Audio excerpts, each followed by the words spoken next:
My photograph, my tape doesn't stick anymore.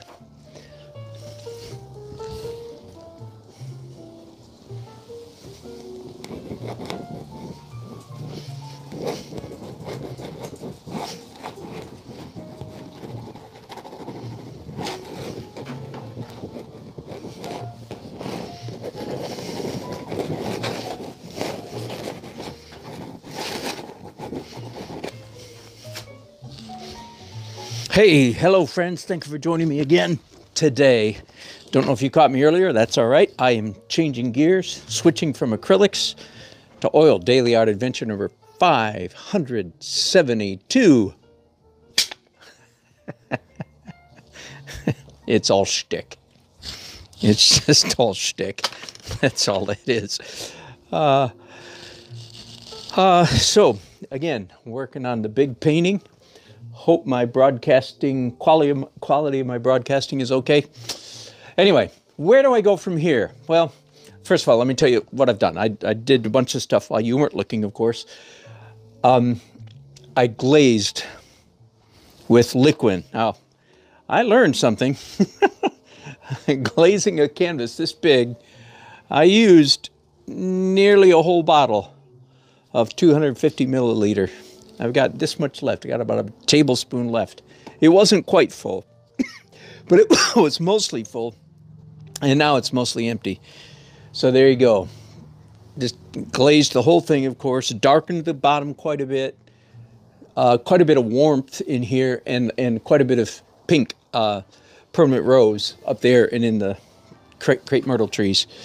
And then, frankly, I kicked myself a little bit when I came back and looked at it with fresh eyes, because I realized this one purple arc that was in acrylics underneath, I liked so much, and it was, dang, at some point I covered it up too much. So then, in a moment of somewhat irritation, hope just somewhat,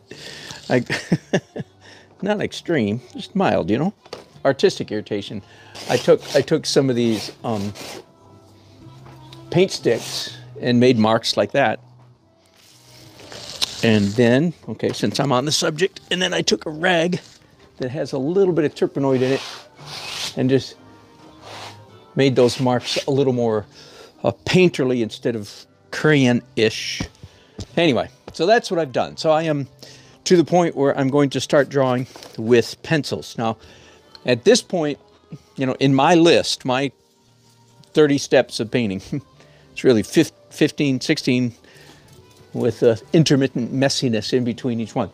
The next thing is either I paint dark details with brushes, the small brushes, kind of linear stuff drawing, or I do pencils. And usually I find that do I do pencils or brushes, and the distinction is usually if I see a lot of pencil left over from the last time I used them, then I don't. But if, as in this case, in this painting, I don't see much pencil, so that's what I'm doing. So let me get back to work here. And I do have a problem here. I really do want to have a photograph that I can look at. And I'm wondering if I can rig something up. I should have done this, of course, before you guys got here. But hang on, I've got a piece of aluminum. Certain advantages to working in your garage.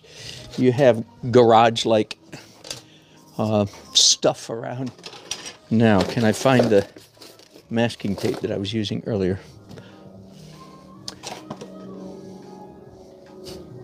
Right around here, I'm sure. Okay, failing that, there, I know where my official stash of tape is. Let me come back and get that. All right. Sorry about that. So should have had this done before I got started with you guys. So I'm thinking something along these lines. There we go. I can move that around. Fair enough. All right. I'm using the shortest, I promise, the shortest pencils I've ever used. simply because I go through them so rapidly on these big canvases, on these big rough canvases. Although I must say, now that the whole canvas has liquid on it, right? The pencils do, because there's a greasiness to the canvas, so they do glide across the canvas much more easily than they did in the acrylic stage. Okay, and you can see, I hope you can see easily. I don't even have to mention it, do I? But I will anyway. You can see that my primary concern, it's quite obvious, I would think. My primary concern with these pencils is not realism or similitude or accuracy. I've said this so many times, forgive me, all you regulars, forgive me. But there's always somebody new. Of course, they're done. Of course, drawing does in fact, if you're paying attention to your reference, as I am, the act of drawing does in fact increase similitude, right? Realism, right? I literally am drawing, of course.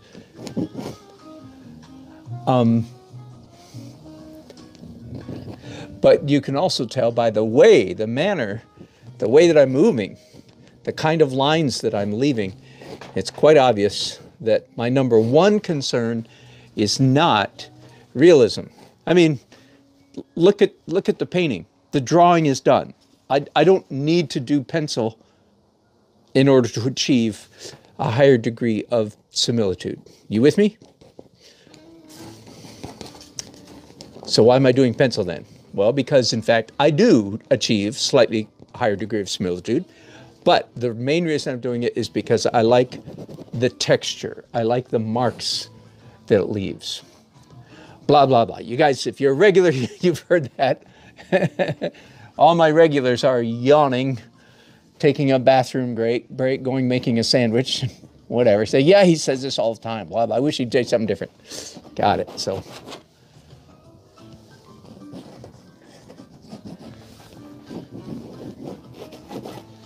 A lot of the marks that I'm making, again, I'm assuming you can tell, are extraneous to the image, right? I did like all these curly cues up here. Why am I drawing curly cues? The buildings are all straight. In fact, that's why I am drawing curly cues, because the buildings are all straight. Fair enough. So I'm making interesting marks.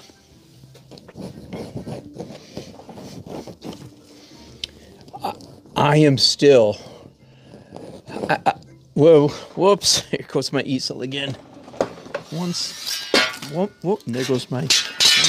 Bear with me for a minute while I try to get this bottom half of the easel in the groove. There we go. All right, fixed. I was going to say, I am still, I think it's fair to describe myself saying I am still in the fever pitch of discovery as an artist. As I'm 65 years old, I've been an artist of one sort or another my entire adult life. Somebody asked me the other day, when did I become an artist? Well, I usually give the answer, my dad was an artist, so by the time I went to kindergarten, I thought I was an artist. When did I start making money as an artist? The answer is as a freshman in college. So I was 18 years old. I worked for the college, advertising department as an artist, designer, illustrator. So that was great. It really was a good learning experience. Anyway, here, and I'm been an artist my whole life. Been an oil painter now only for 20 years. So, right? But I don't want to be misleading. It's not like I was a professional artist for a long time before that. But just oils, 20 years. So, and this particular technique of the messy acrylics underneath and the slightly neater oils on top, that's been since 2004. So coming up on 15 years, 14 and a half years, right? And now, that's what I'm saying. I still feel like I am in the fever pitch of discovery as an artist. You ask me, have I arrived at my final technique? No, well, I do not expect any real hard lefts or hard rights. I don't expect craziness. But do I expect change and development? Oh, you bet. Right? So and again, this is old news for you regulars. So the pencil stuff, you know, that's about 3 years old. These things, the oil stick, that's about a month old. That's a recent development, totally. Anyway, I say that just to kind of so you can relate to how I'm feeling as an artist. I'm very happy with my technique. Not going to abandon it. The more I do it, the more I like it. I went through brief periods in the last 15 years where I wondered if I'd painted myself in the corner, so to speak. I realized that my look, my technique was so different compared to most, especially plein air painters, that I feel like sometimes I did not get accepted into shows because my paintings don't look like everybody else. That may not be true, but I suspect it is to some degree. Anyway, so I went through plenty of insecurity. It's like, oh man, maybe I should reel it in a little bit and paint a little more like Kevin McPherson, you know? Those thoughts did not last real long, by the way. I had them, and I thought about them, I processed it, and said, nah, that's nuts. And then came to the realization that no, in fact, my uniqueness in the long run, my uniqueness is going to be my strongest asset, not a detriment. So, very happy with sort of my basic approach, but it's always evolving. And again, I'm just saying that, all of that, to encourage everybody else to say, I would like you to be in the fever pitch of discovery as well. I talked about this before, but I've now gotten myself just now into, I need to talk about something else, and I call it often the donut of creativity. Okay? Because unbridled creativity is virtually worthless, and in fact, yes, a detriment to your painting journey. What is unbridled creativity? Well, frankly, that's the kind of creativity that all adolescents have, period, and adolescent artists have, and virtually all art students in college have not unbridled, untethered would be a better word, unconnected. What's wrong with that? Nothing while you're an adolescent, but it is what keeps you from being very serious as an adolescent. In the donut analogy is you want to eat the donut, right? You want to chomp down on the donut. You don't want to chomp down on the air. And a donut has air in two places. It's two places to miss the donut. One is the circle in the middle, the hole in the middle, and the other is outside. So if you are, the analogy is, I don't want to bore you again, and I've talked about this before. All you regulars say, yeah, he's talked about this before. If you get stuck in a rut, then you're hitting the hole of the donut. You don't have enough creativity. If, on the other hand, you're so creative, this is college art departments. If you're so creative that, you know, the next thing you do is almost unrelated to the last thing you did, then it doesn't produce much. It's not very beneficial to you. I don't even want to describe why that's the case. I'm just going to leave it at that for now. So you want to have a degree of creativity in your journey, but not be so far out of the box. That's a good word. So far out of the box that you miss the donut. So there, talk about mixed metaphors. So far out of the box that you miss the donut. There you go.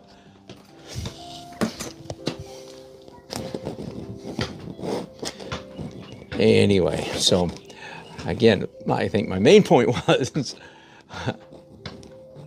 join me, my friends. Join me in, okay, if not a fever pitch of discovery and creativity, at least a strong openness to experiencing new things. And my donut analogy is within balance, within reason. So I think my journey is a good example of that. I had to do a number of things that I didn't do a number of years ago, but people can still tell it's my painting. There's no question. People say all the time, "Oh, I walked into this bank, or I walked in this lawyer's office, or walked into this doctor's office, and there, as soon as I saw it, I said, that's a Dan Nelson," right? Yeah, that you want, in a sense, you want people to recognize your stuff.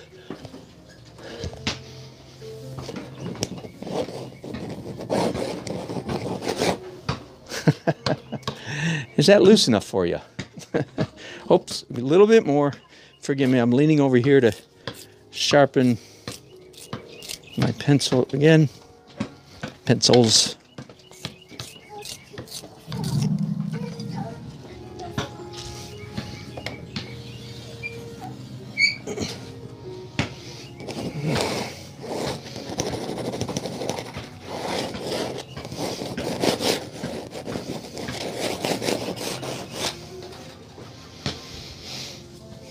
Oh yeah, and some more cars down here.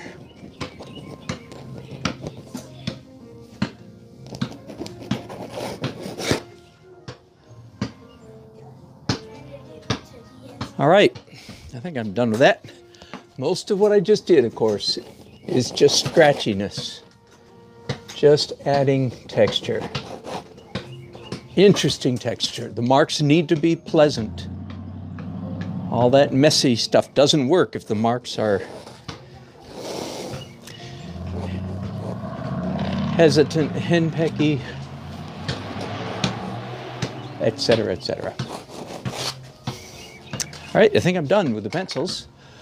So now, what next? Whoops, I'm sorry, I had you up zoomed in. I'm so sorry about that. Whoops, sorry. They come to me for broadcast quality. That's sarcasm.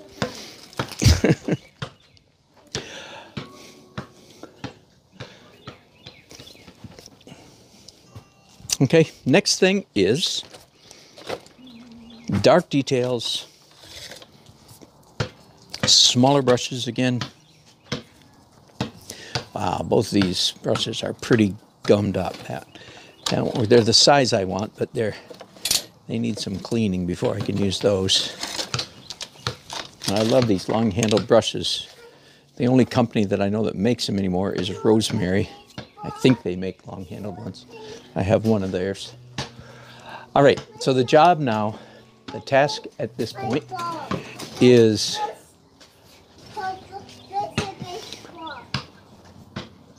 just dark details in oil. Now, again, saying the words dark and detail should be redundant to you. Your brain should go, he doesn't need to say both of those words. That is correct. Because if I say dark, it means transparent. And if I say transparent, it means dark. Those terms are virtually interchangeable. Now, not everybody knows that, of course. We have a name for the people that don't know that. I'm kidding. Their name is worse painters than they could be. Or painters that could be better if they did know that. All right. I'm going to start with some green, I guess. Well, green and purple. That's a nice combination. So there's no white on my brushes. So while I'm doing, and I'm certainly not going to broadcast this whole process. I think this step should take about an hour and a half or something like that. I would think, maybe not, but anyway. And I don't feel like broadcasting that long, so I'm saying that I probably will cut short. But let me go ahead and review for some of you, especially those of you who are new, this business that I just mentioned. You get dark with transparent colors, light with opaque. You can add, just for fun, ask me, did you learn that in college as an art major? I will laugh, because no, they really did not. My college art education was very, very typical of an American art degree in the mid-late 20th century, 1970s. No, they were not very interested in teaching us how to paint.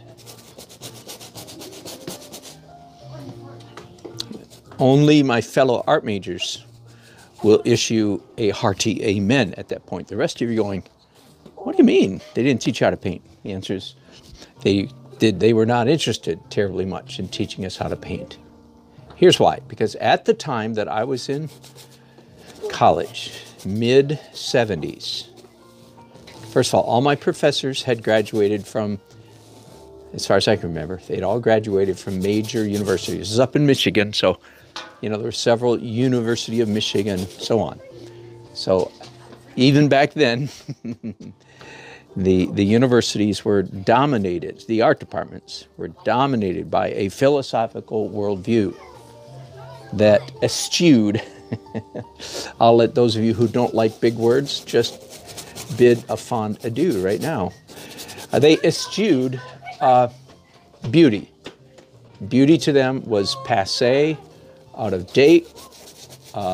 Beauty was essentially a lie, because the world is not beautiful, quote unquote. And our attempts to affirm beauty was taken as a very direct either assault, or really they considered people who painted beauty to be poor, benighted souls. And looking back, I think my particular professors, most of them were nice guys and nice women. They were not fire-breathing social Marxists. They did not realize that the worldview they had imbibed at the major university was in fact social Marxism. I didn't realize that until late in life. Oh, so that's what that was. And I now realize that most of my professors, they were decent people. Some of them were decent painters, some, but all of them had been stunted by their educations. They should have been fantastic painters, because they had some skill, and their art education should have taken them from one level to a very high level. But it didn't, because they were not encouraged to paint. They were encouraged to do the mid-20th century thing, which was make art statements, make statements. That concept that artists are supposed to be making statements is so utterly ubiquitous in our culture that most people, if I said that to them, they would look at me in stupefaction and say, what are you talking about? That is the whole raison d'etre. That's the whole reason for the existence of art and artists, is to make statements. And that's just how, in my opinion, the fact that people would be stupefied by that shows how deep this indoctrination has gone. The goal of art is to make statements. In case you're not picking up on this, I vehemently, and I contend rather intelligently, so to speak, that is, I'm not just assuming stuff. This is a result of thought and study, decades of thought and study. I disagree with that strongly, very, very, very, very strongly. In fact, when a person decides to start communicating with their art, when they say the purpose of art is to communicate, I'm going to be a little radical here. By the way, why do I go on like this? Okay, there's two reasons I pontificate like this. First of all, as I said the other day, my own self-awareness may be skewed. I confess, many people don't know who they are. But I consider myself, just for what it's worth, to be a philosopher who paints, not a painter who philosophizes. And I have reasons for having that self-evaluation. That's my core identity. And again, I have a master's degree in, essentially, some of you will quibble, as you already have. That's all right. My master's degree is essentially in philosophy and history. Not as some think, evidently, by some of the comments, but that's all right. So, why do I rant and rave? First of all, because I got to talk about something while you're watching me paint. Fair enough? The alternative is I quit broadcasting, or I just paint in silence. I don't like painting in silence. So that's one reason. The other reason is my heart goes out to many of you who are, most people who watch me regularly are artists, wannabe artists. And I often reflect on how they must view the world when they're striving so hard to create beautiful paintings, yet when they walk into the university or the municipal art museum and they look at all the stuff on the walls and they go, I don't get it. And some people just don't want to enter into the fray, and they just say, to each his own, it's just a matter of taste, and so on and so forth. And I don't think it is a matter of taste. I think it's a matter of worldview. Anyway, so that's why I ramble, because number one, because I'm going to paint anyway, and I might as well ramble. And forgive me. And of course, if people that don't like it are gonna zoom out, zone out, zoom out. They're going to leave, and that's all right. I'm not here for everybody. I'm not for everybody. But some of you who are struggling artists, I might answer some questions for you. Why are you trying to create beautiful paintings, and yet all the professors, all the art professors at your local university can't stand the stuff you do? And if you don't know that's true, sorry, you're just naive. If you're trying to paint beautiful paintings, they can't stand what you do. Anyway, so there you go. So much for why do I go on like this? Because I think it might be interesting to some of you, that's all. And it is interesting to me. It is my party, I'll cry if I want to. You would cry too if it happened to you.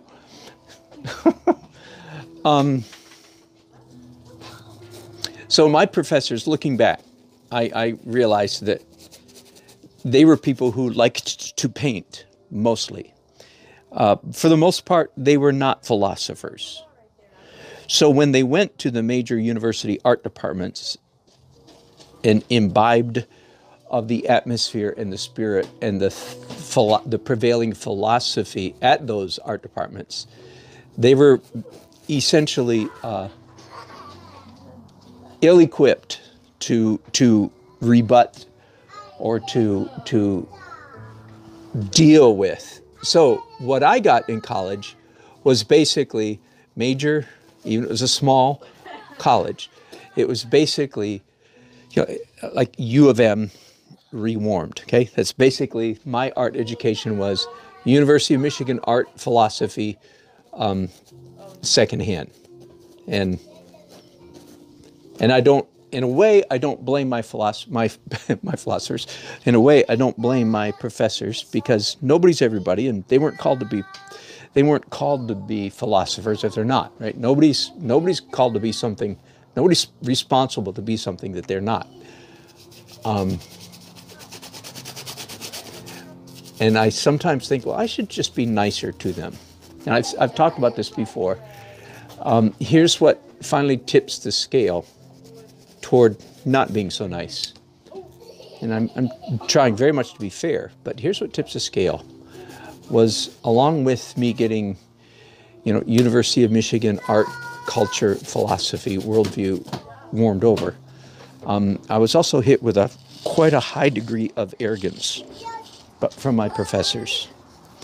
And in my opinion, that, not all of them by any means, not all of them, but the ones that counted, can I put it that way? In a department, there are certain nice people that teach, and then there are other people in the department that carry the weight and steer the direction of the department. And the fact that I was not well received by those professors is part and parcel with the philosophical worldview that they had imbibed at U of M. For instance, I'm just using U of M as an example. That's the one that the one university I remember hearing about them going to. I'm sure they went to many others. So they're, what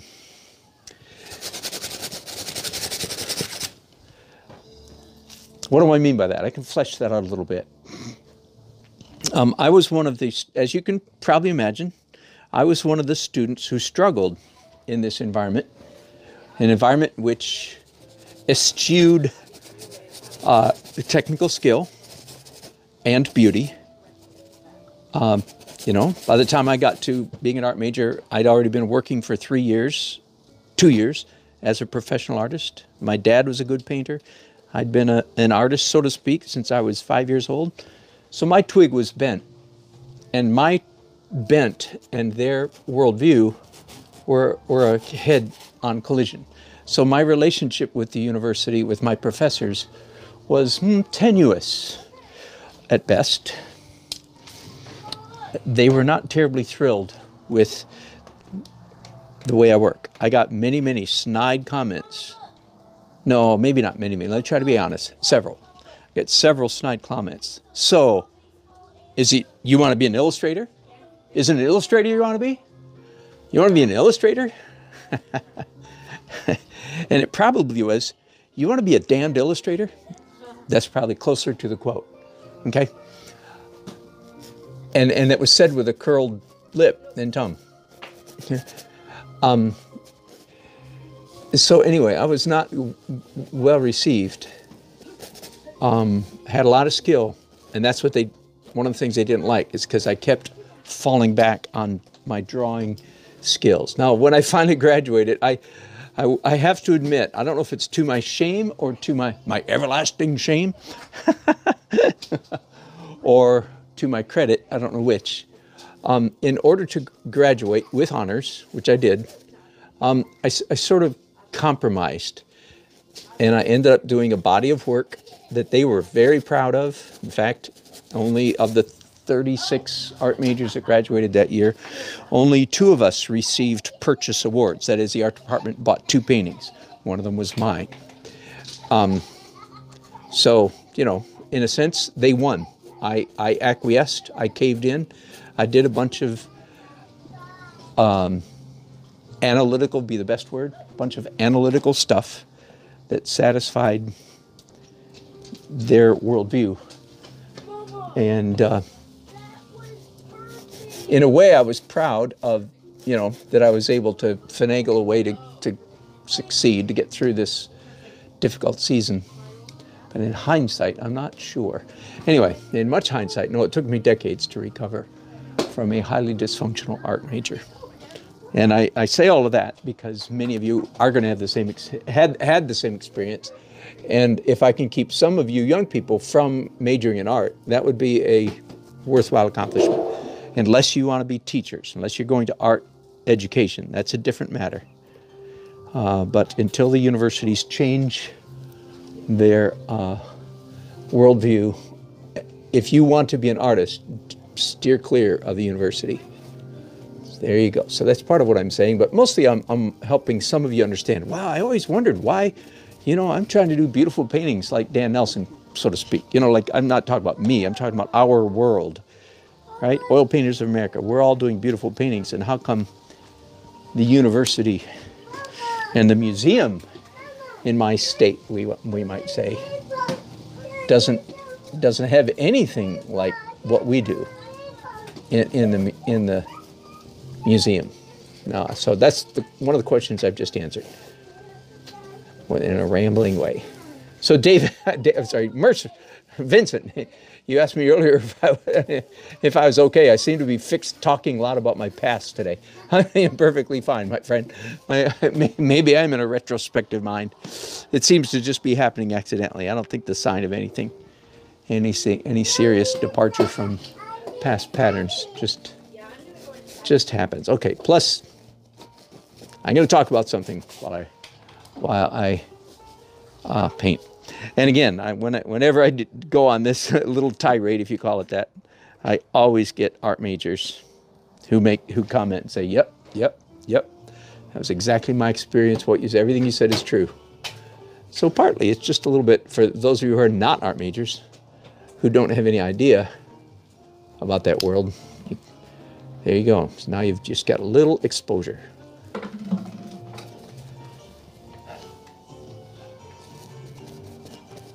Yeah, and if you have a young person in your life who is skilled in art, very skilled, I don't mean socio-politically, they have a personality. I don't mean they have personality to go. That's the talent that modern, quote unquote, modern artists. I'm using that term in the broadest possible sense, not in a narrow art history manner. But if you have the personality, because that is the kind of skill that contemporary artists, that's a little bit more correct term. That is, do they have skill? Absolutely. Do contemporary artists have skill? Does Damien Hirst have skill? The answer is absolutely. Did Picasso have skill? The answer is absolutely. It was socio-political skill, personality skill. Now, in Picasso's case, did he have artistic skill? Yes, he did. And some people like to say, "Oh, he was an incomparable genius." Before he started his abstract stuff. He had. What I'm trying to say is, some modern art defenders will say, "Well, Picasso really did have artistic skill," and I would agree he did. Now, some people say he was unbelievable, and I go, no. If I'd had his exposure, I would have been as good as him. I know, and I'm not some superhuman. He was pretty good, but anyway. But he chose not to. He chose to go. He went with his strongest suit. That's what I'm trying to say. So did he have art skill? Yes, he did. But he went with his stronger skill, which was socio-political personality skill. This is quite obvious. And I'm not reviling him. I'm just analyzing him, just categorizing. For those of you who wonder, what do you think about Picasso? He had some art skill. He had extraordinary socio-political skill, or personality. I'm using those two terms interchangeably: socio-political skill or personality skill. He was a genius at reading the times. And he was not a bad artist, but his career was dominated by his socio-political savvy. It was not dominated by his art skill. That's my humble opinion. And I can be wrong about that, so I'm being a little bit serious when I say it's my humble opinion. Because I might be wrong.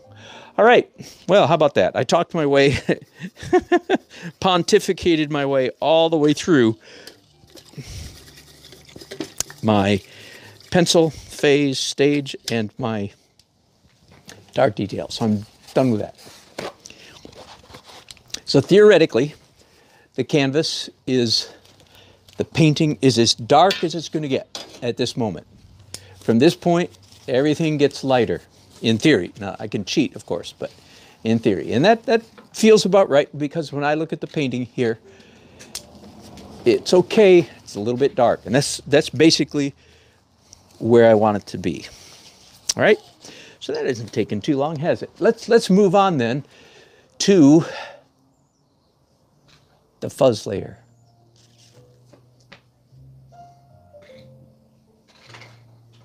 I talk about the fuzz layer every time I do it, and I'm not sure if I have the energy to repeat it again. It's soft edges, translucent, opaque paint applied very thinly. Scumbling would be another word for this soft layer. Soft edges, translucent, and local color, or realistic color.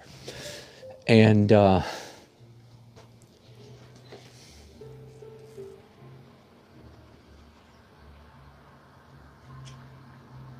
as you see, this painting's going to have a blue sky, by the way. Let me show you my sketch, my study, if you will. So do you see the pink peeking through? So it's a blue sky. This is going to be a blue sky. And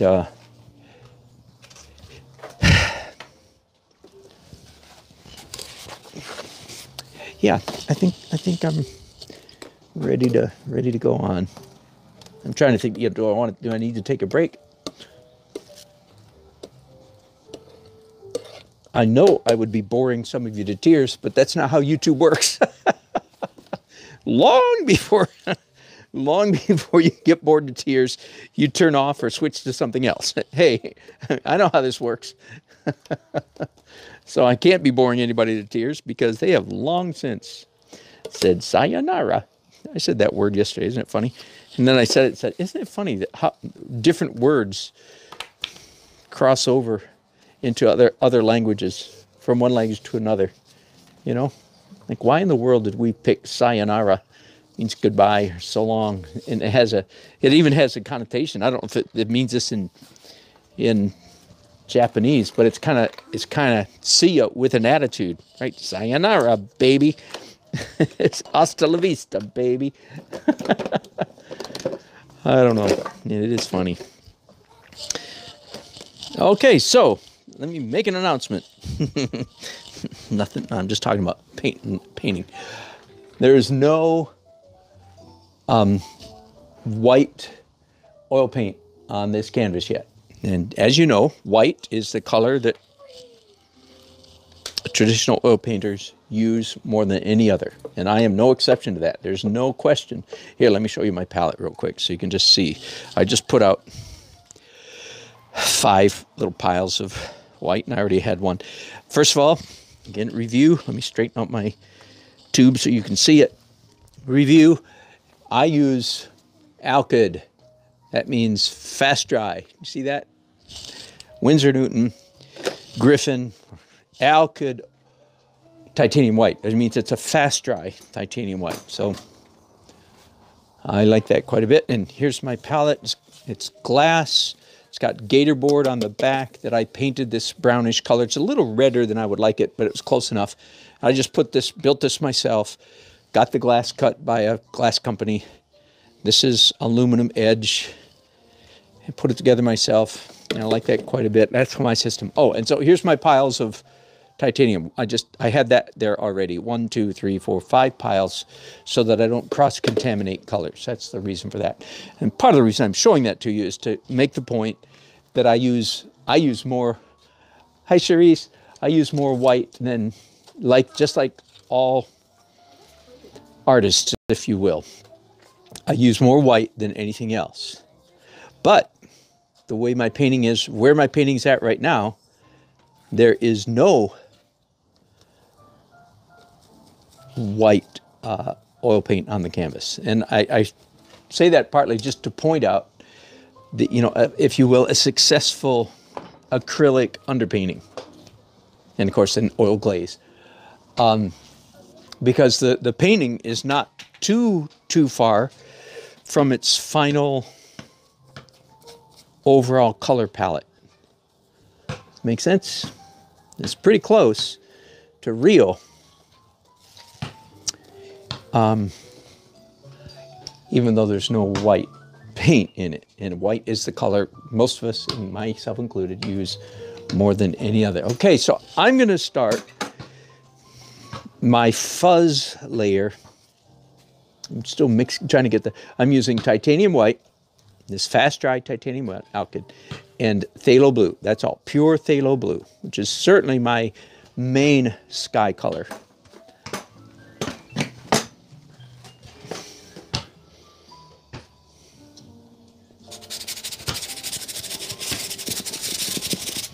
These brushes may be too small. First thing you'll notice, I hope, I'm painting the sky, right? Let me zoom in so you can see this better. I'm painting the sky, and yet my sky fuzz layer, I can see blue paint all the way down to here, all the way out here, and I'm not even done yet. So what I'm pointing out to you here is what I mean by soft edges. And again, for those of you, which is most of you, just like it's me, those of you who would say, I'm tight. I can't play tight. I can't play football right now, buddy. I'm sorry. Maybe Izzy will play with you. Most of us, the great majority of us, we spend the first half of our journey learning how to paint stuff that looks like stuff, right? Then we spent the mature side of our journey learning how to paint stuff that looks like paintings. There, I've never said it that way before. That's a good way to put it. Let me repeat that. We spend the first half of our journey, art journey, and I think this is the best kind of journey, by the way. We spend the first half of our art journey learning how to paint stuff that looks like stuff. Learn how to draw, learn the figure, the human figure, learn landscapes, learn how to paint everything. And then we spend the second half of our journey, and not everybody makes it to second half, of course, but we spend the second half of our journey learning how to paint stuff that looks like paintings, okay? Kind of a little encoded language there for us insiders, if you will. Not you're an insider if you're watching me, okay? I'm not talking about, not excluding you, because you know what I mean about painting stuff that looks like painting. Okay, and that means that most of you, just like me, we would say, I'm tight, but I want to get looser. That's one of the ways, that's one of the descriptions about people that are transitioning from first half to second half. First half is all about paint stuff that looks like stuff. And if I could create a Pinocchio, a character, being using picturesque language, I would paint a kid, boy or girl, who disciplined, crackerjack drawing, and learned how to draw realism, even super realism, up through about the age of 24. So college and beyond. Not even mess, not even touch the world yet of painting stuff that looks like paintings. Now, I could be talked out of that. Some people can enter that stage earlier. They really can, but they're very rare. And then, somewhere in young adulthood, the switch flips. The light bulb comes on. There is an aha moment. Now, for me, it came much, much, much later than age 24. And part of me wishes it had come earlier, but that's all right. We all have our own journey. There's no point in regret and all that kind of junk. It is what it is. That's all right. But one of the, as I was saying, one of the descriptors of a person who is in this healthy transition, one of the things they say is, I'm tight and I'd like to get looser. So again, I'm partly encouraging many of you, I hope, saying if that's your mantra right now, then way to go, you are in a good place. And to you, then I would say specifically, there's a lot, forgive me for being, this sounds egotistical, forgive me. You can learn a lot from watching me. Am I still zoomed in? Oops, I am, aren't I?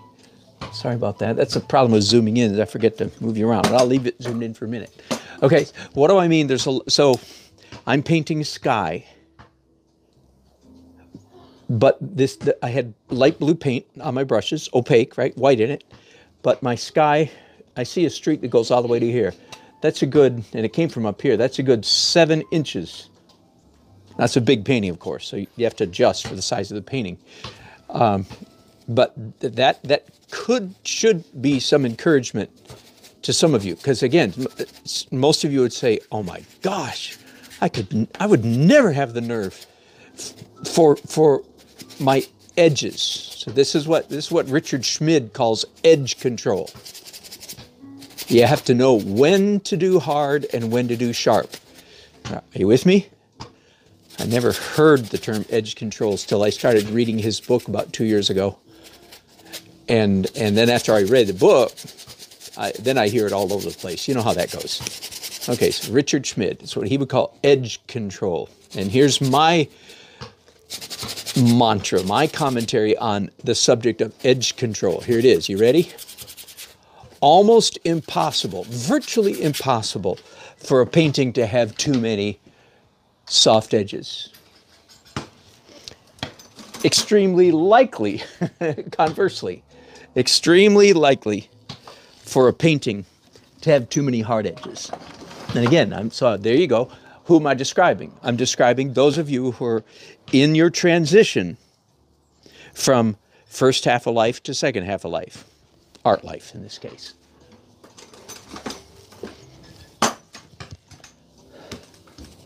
By the way, just for what it's worth, every time I use that first half of life, second half of life verbiage, I'm indebted to Richard Rohr, R-O-H-R.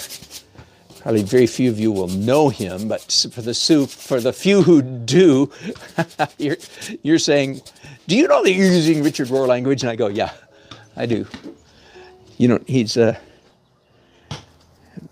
famous mystic, spiritual guy, Catholic actually, Franciscan monk, I think, who's been on Oprah. Oprah likes him a lot. There you go. Just because I know some of you guys are going to come back with flamethrowers if I say anything religious.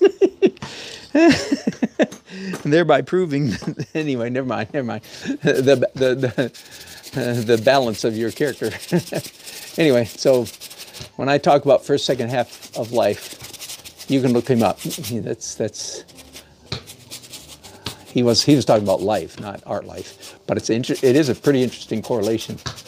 There is freedom in painting this way. There's a reason some people never get to second half of their art journey. There's a reason. Some, not all by any means, but I've been processing this observation for 2 decades or more now, and I do think that there is a correlation between one's personal character, life, freedom, health, freedom, and the ability to paint freely. And let some of you, woo, anyway, that's a can of worms, isn't it? Once again, I will tell you that this fuzz layer has been a recent development in the last, I think it's 2.5 years now, coming up on 3 years in July, I think. It used to terrify me. I recognized the value in it and the importance of it, but I could hardly get myself to do it. I've developed a lot of confidence. I could use more, but I've developed quite a bit in the last 2.5 years. And I will tell you that painting with 2 hands is a definite benefit in the fuzz layer. Now, let me do it again. Let me show you why. Because if I paint with 1 hand, see, it's like my brain can sort of keep up with what 1 hand is doing. That means I'm more likely to chicken out. Like I'm painting an edge here, right? The edge, here's a building, here's a sky. And if I think about it too much, I go, okay, I'm being loose now. See, I'm being loose now. Oh, see, I'm going, oh. Are you with me? But I don't do it with 1 hand. I do it with 2 hands. Oh, look what happens as soon as I get 2 hands engaged. My brush goes all the way down here, 6 inches outside the boundary, if you will, because my brain can't quite keep up with 2 hands. So the 2-handedness relieves me of some of the insecurity and panic that I would otherwise experience if I were painting with one hand. Now, let me go ahead and just describe. Many of you, if you're familiar, if you follow me regularly, then this is all repeat to you. But another word, another very common traditional word for this fuzz layer is, especially when it comes to doing the sky, is atmospheric perspective. Duh. Now there you go. You go, oh, is that all you're talking about? Well, it is, although I use it for things up close as well as far away. But this is one application of the fuzz layer. Buildings that are far away, what's the atmosphere going to do to the edges? Make them fuzzy. Whoops, I just picked up some purple. That's interesting. Well, I'm going to use it. I'm just going to use it somewhere else.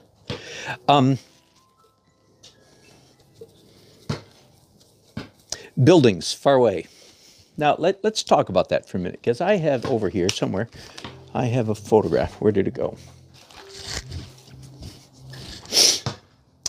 I have two things that I'm going by. Oh, here it is. It's still stuck on my aluminum pole. There we go. And I want you to see this kind of up close, because I want to talk about photographs and painting. Okay.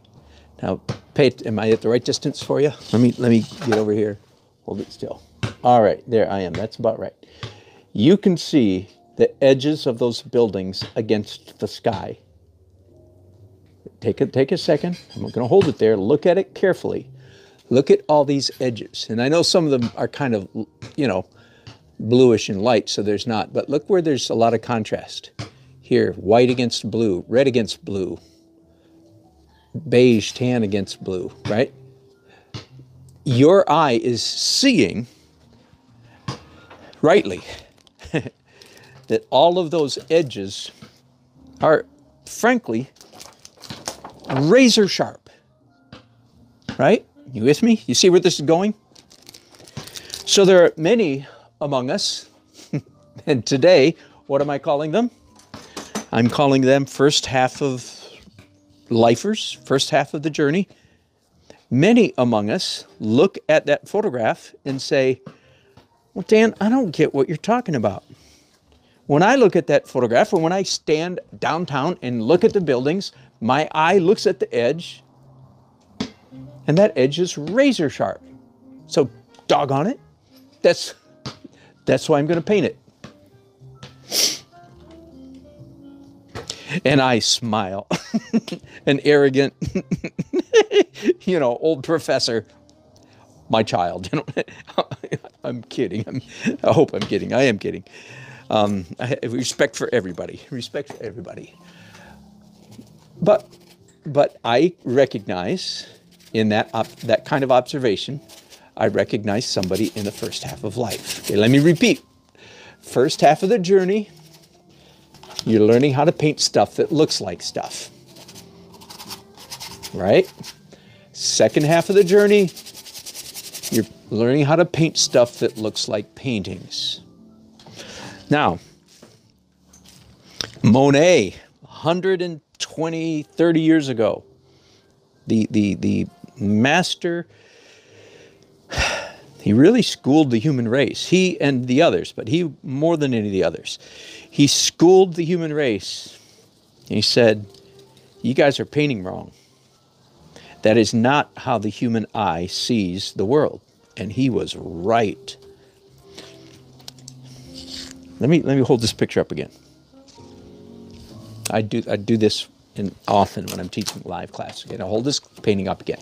Okay, your eye, I'm asking you to look carefully at the edges. Let's just pick that one right there. Am I in the right place? Yeah, let's just pick that edge. You see that, and I know you're looking at a shaky hand and a video and so on and so forth, but you get the idea. I'm looking at that photograph and say, no, it's razor sharp, and it is. Here's the kind of the trick question. Here's the caveat. Here's the oh moment, I hope. While you and I are staring at this one spot right there, see, and we're saying, yeah, doggone it, razor sharp. Even as I do that right here, everything else, let alone way out here, everything else on this photograph. Most people would say, I'll ask you the question, what's the rest of the photograph? The answer is out of focus. Check, but we're not done yet. It's more than out of focus. It's more than simply out of focus. This is, I don't think I've ever done this before, so some of you need to hear this. It's more than merely out of focus. It's out of focus. It's dancing. I'm going to use some picturesque language. It's dancing.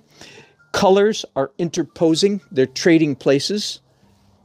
What I'm describing to you right now is a Monet painting, is a good impressionistic painting. Colors flip-flop. They interpose. They little bit of blue gets in the red. Red gets in the blue. White gets in the brown. Brown gets in the white. Blue gets in the green. Green gets in the blue.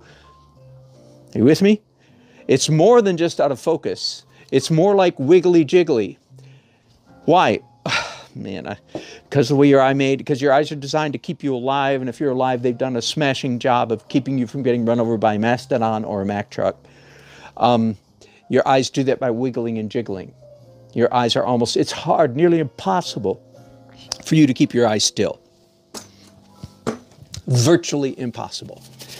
So while your eyes, you think they're holding still, if we replayed the tape and we were looking at your eyes, you know, science research has been done. While you think you're staring at that one edge of that one building, you're actually not. We could take a slow motion movie camera of your eyeballs and it's going like this. And I mean just a little bit. So why are your eyeballs doing that? Are you with me? Why are eyeballs doing that? It's causing everything outside your focus of vision to do the dance I was describing earlier. Okay, now I've gotten myself into another predicament because the realists could come back to me and say, well, therefore, they would say, you're proving our point. If you will paint everything the way the world really is, then while is everything sharp, then while, here's that building, same line that I showed you before. While my eye is pointing here, everything else is wiggling and jiggling, just like reality. And I would go, correct, you're exactly correct. Well, I made my point then, we should all be realists. I've never gotten this deep into this before. It's about time I did. I've addressed it, but I've never gone this deep. Again, some of you need to hear this. If you don't, of course, you're long gone. What's this old guy blathering about? I'm out of here. I'm going to go watch some cute chicks, or cute chickens, as the case may be. Okay, so I agree with those who are, if in a sense, I'm imagining my interlocutor defending hyperrealism. Because you see, that's the way we see the real world. So that's the way we should paint. So that the viewer's eyes, here's the caveat, here's the exception. What do we want to do with our paintings? Now, I'm getting a little bit philosophical here, but I don't think I'll lose you, because I'm not going to assert something weird here. I'm going to contend that most of us who are in the beauty business, again, so that eliminates all the universities and all the museums. You understand that? We are cohorts with centuries of artists, but we're not cohorts with the last 150 years, okay? But those of us who are in the beauty business, that's what I'm calling people who are trying to paint beautiful paintings. What is it that we really want to do? And I'm being phenomenological, I'm being psychological, existential. What is it that we want? We want people to look at our painting. Let me just jump and keep you from guessing. What do we want? We want people to look at our paintings and experience pleasure. That I maybe never heard it put that way before. We want them to experience beauty, right? Here's an irony. I'm about to give you a huge irony. Now, let me try to get as basic and fundamental and realistic as I can.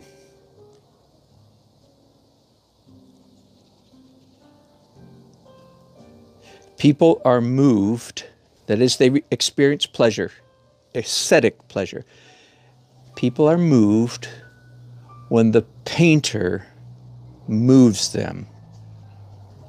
Now, I don't mean by that when necessarily that he moves them like emotionally. I'm having a moving experience. No, that's not what I mean. That's not what I mean. Be more precise than that. People experience pleasure when the painter, I'm not talking photography or sculpture here, I'm talking painting, drawing, painting. People experience pleasure when the painter expertly, exquisitely, skillfully, and predictably, I might add, moves their eyeballs. I'm not talking about moves them, oh, I'm having a moving experience, right? I'm repeating that, right? They do have a moving emotional experience, but where does that come from? It comes from the artist skillfully, predictably, intentionally, I'm trying to piling up all these words just so you get the picture, making their eyeballs move. One of the primary ways we do that, there's all kinds of ways, and it's one of the ways we do that is with hard edges and soft edges. That's why a painting shouldn't have too many hard edges, because if there's too many hard edges, then there's too much stuff for the viewer to look at. His eyes, like if everything's sharp as a photograph, then I'll put it this way, then the viewer, the consumer of art, if you will, can look wherever he or she wants.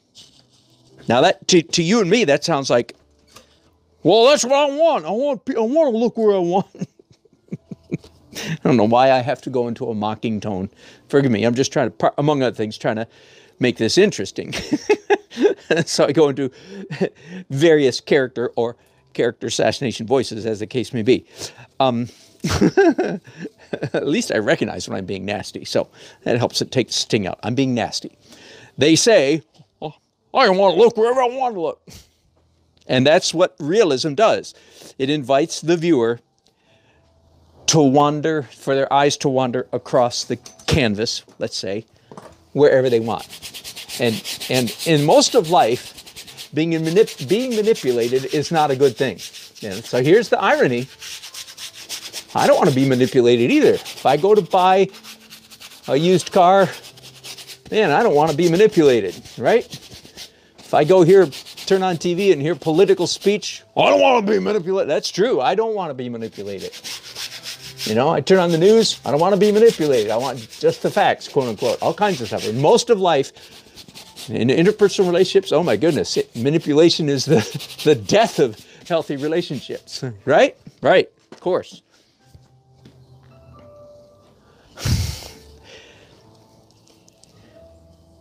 Now, the question I'm not answering is why, and I'm not sure I'm ready to go there yet at the moment. I know it's true. What is true? It's true that in visual art, the art that pleases us the most is the art that manipulates us the most. Now, let me jump to the bottom line so this will be more palatable to you, and it would be better. Okay, let me pick up a previous painting of mine, painting that I did of this scene earlier, that is working as my sketch here, right? Can you see it? Okay, so I manipulate the viewer all kinds of ways. By the placement of light, boom, boom, boom. By the placing of color, red, red, red. By the placing of blue, blue, blue, blue, blue, blue, blue. By the placing of green. I manipulate the viewer by darks and lights, dark down here, light up here. I manipulate the viewer by hard edges and soft, soft, soft, soft, hard. Now you can't tell that from this little sketch. Okay, does that make sense? I manipulate the viewer. If I do a good job, I manipulate the heck out of the viewer. The better I do at it, the more the viewer, including myself, by the way, when I view my own paintings, the more pleasure I derive from my own paintings, the better I manipulate myself.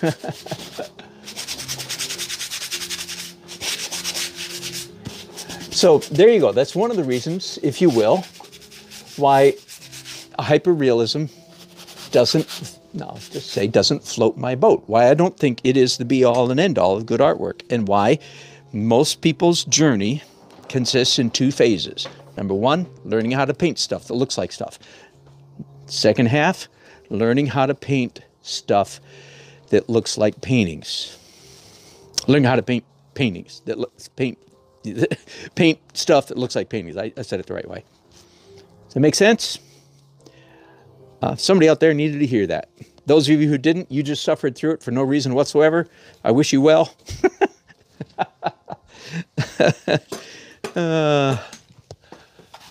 But somebody, how do I know there's people out there need to hear this? Well, okay, so this coming weekend, I'm going to judge another art show.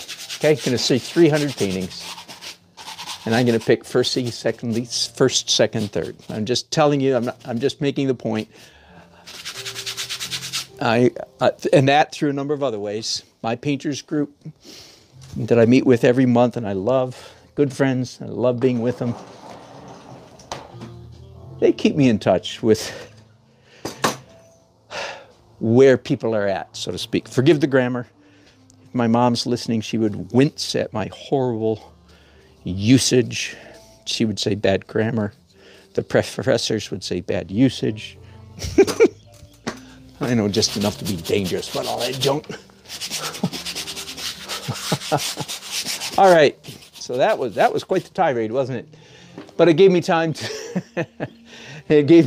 to finish my soft edge sky and talk quite a bit about why soft edge sky is superior to hard edge sky. Whew! Now I'm going to look at your comments here.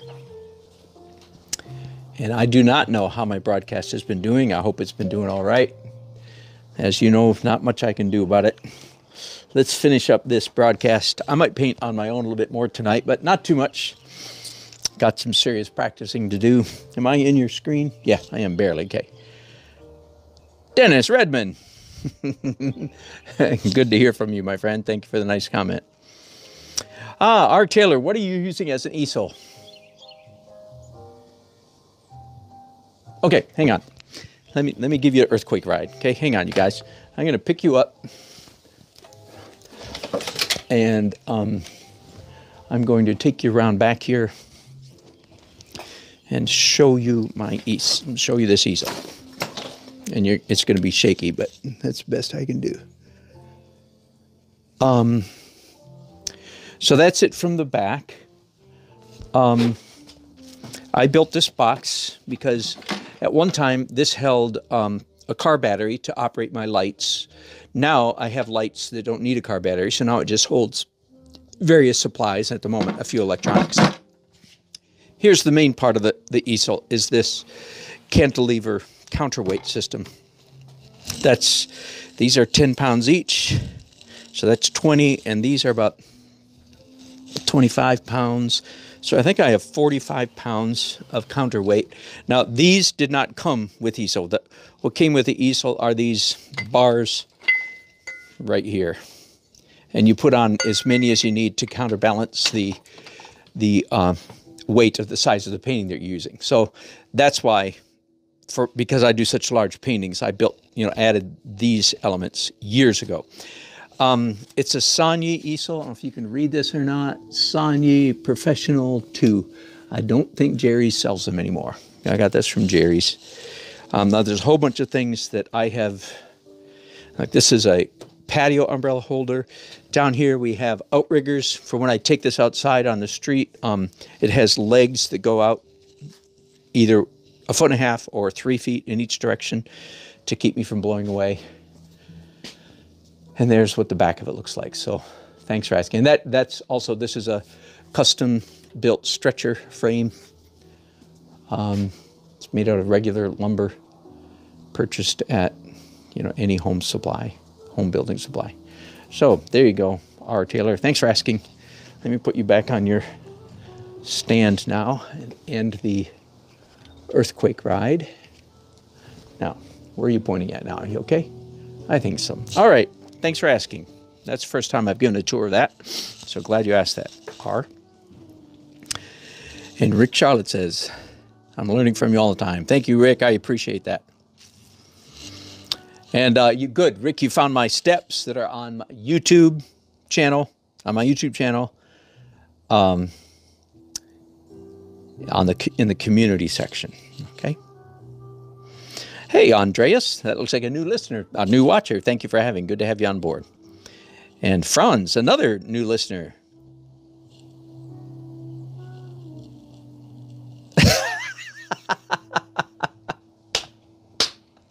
Thank you, Franz.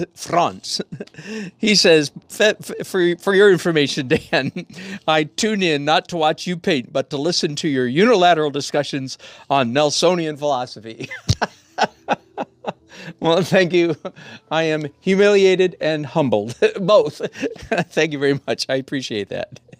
The stream's working today. Go figure. Thank you for letting me know that. Michael, back from soccer training. Good for you, man. Yes, you did. Barry Halls. That's a hilarious name. We won't go into it. All right, you guys. It's been fun. Why do I do this? I was talking to an old wise friend in December, a couple months ago now, and he was asking about my career. He's a very wise person, written many books, very smart guy. And I had a moment of self-revelation. I said, well, if you put me in a room painting, my joy meter is pretty high. But if you put me in a room painting with a camera on me, my joy meter, so what does that mean? Does that mean I'm just this freaking egotist? That is possible. I must give that consideration. That might be the case. But I don't think it's the case. I don't think it's because I'm an egotist. I mean, I have a healthy ego, but I don't think that's the issue. I think it's because my core identity, way closer, like I said, I am a philosopher who paints, or put it another way, I'm a teacher who paints. I enjoy painting, but my core identity is much more teacher. So thank you for obliging me, you guys, by watching, because it's your watching that lets me teach. And just one quick exhortation. Anybody that's out there that's kind of like me, you've heard that old expression, I think it's Socrates, or one of those guys, that the teacher always learns more than the pupil. So you're helping me because I'm teaching all the time. And the fact that I'm verbalizing all this stuff reinforces my conscious awareness of what I'm doing when I'm painting. So you're actually helping me paint better. How about that? That's great. Thanks. Been fun. I bid you fond adieu till tomorrow. Any other comments while I'm here? Yeah, you did hear, grandchild. Thanks for watching, you guys.